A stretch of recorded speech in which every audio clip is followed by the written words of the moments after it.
MIT OpenCourseware at ocw.mit.edu.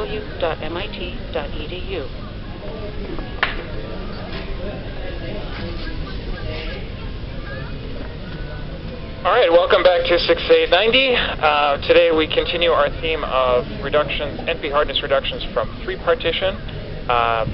Yesterday we saw a couple of different reductions from 3-partition and then a bunch of reductions from those problems, various puzzles. The last one we covered was packing squares into a square. This is just a reminder visually what it looks like. But we're going to just take this result as given, and our first NP hardness reduction will be from packing squares into a square. And then we will see a bunch of, possibly as many as 8 reductions from 3-partition. So, without further ado, let's get started. The first problem we're going to talk about is edge unfolding polyhedra. This is a geometric folding problem. So if you're interested in more, you can take 6849. But here's a simple, if you've ever made a cube out of paper, probably you cut out a cross shape and then folded it into the cube. But if you want to know what shape should I cut out to make a cube, then you want to know where should I cut, which edges of the cube should I cut. They're drawn in red here, so that when I unfold it, I get one connected piece without overlap. So for surfaces that are topologically obscure, you want to cut along a spanning tree of the edges.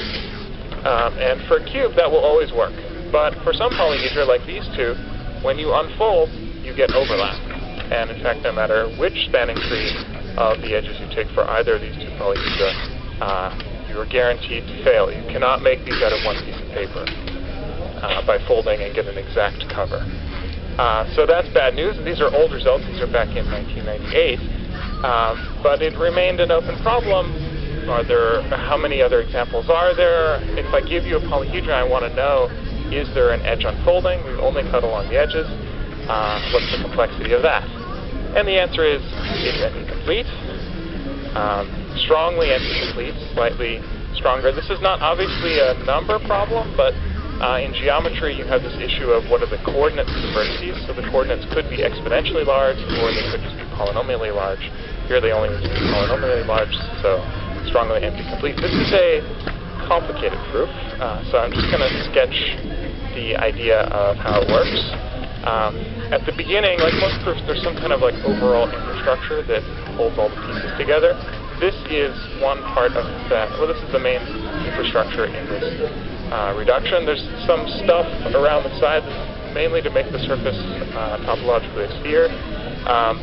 The focus is on a square face here that has a little slit in it, and there's a tower coming out. It's drawn edge on here. This is the part we actually care about. I think actually it'll be redrawn here.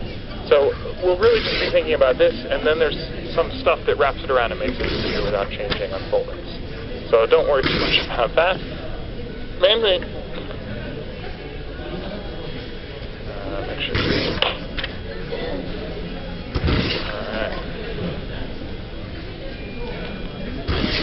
All right, welcome back to 6890. Today we continue our theme of reductions, NP hardness reductions from 3-partition. Yesterday we saw a couple of different reductions from 3-partition and then a bunch of reductions from those problems, various puzzles. The last one we covered was packing squares into a square. This is just a reminder visually what it looks like.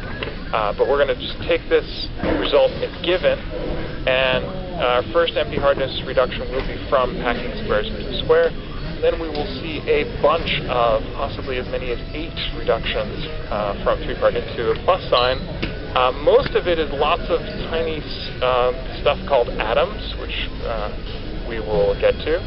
And then the interesting part from a 3-partition standpoint, from a square packing standpoint, is there are some square faces.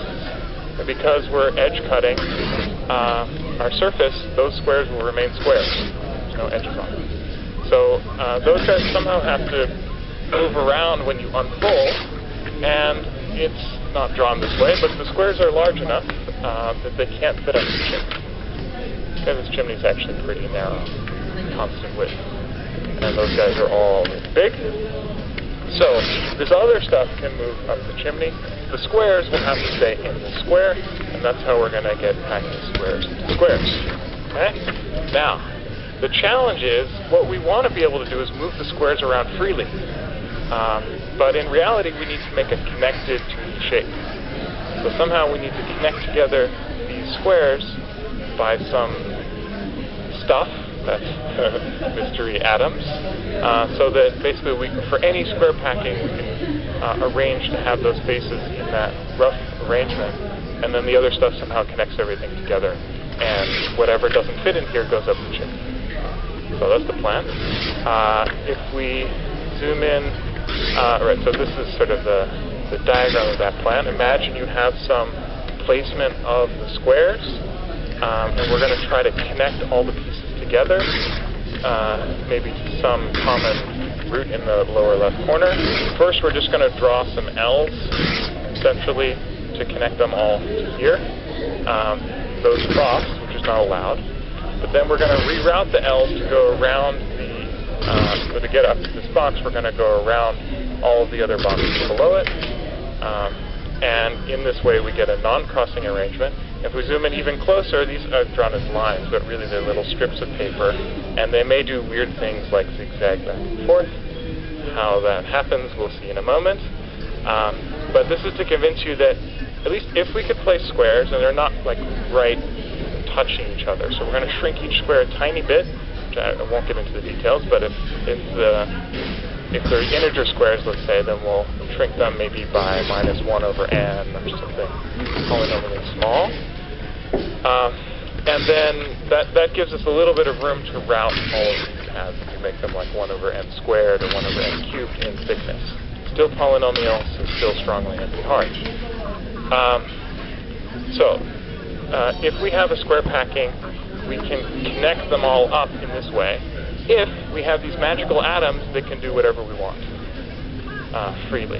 And that's so in a little more detail, in this picture, we imagine the atoms as somehow being connected together in a chain, potentially, and then when they unfold, this is the fun part. So we maybe, for connectivity purposes, maybe first we want to visit V1, then we want to visit V2, and so on. And that corresponds to some traversal on the surface of this plus sign, or the tower that's sticking out. And then in 2D, when we unfold it, we have a different thing in mind of whether we want it to go left or right. So there's moving left or right intrinsically on the surface, and then there's moving left and right in the unfolding. So two separate things, and conveniently, this one structure, one of these boxes, this is what we call the atom, can do all of those things. Certainly not obvious from the picture. It's just a little bumpy square, but you just try all the cases. These are 3 of the cases. Not obvious, but they turn out to be 10 after you remove reflections and rotations. There's a few things going on, but the main thing going on is whether you're going left or right in the whether you're going left or right intrinsically on the surface, and whether you're going left or right or straight in the unfolding. So here you can see you're turning left in the unfolding, you're going straight in the unfolding, and you're turning left in the unfolding. So the second coordinate is L, F, L. What's less obvious is if you fold this up and you get the atom structure, but the thing that you attach to here is on the folded structure either to the left or to the left or to the right. So you just check all these things, and then this is like a universal glue that can connect together the squares however you want, both on the surface, where they have to be connected originally, and in the unfolding, where you want to match some square packing.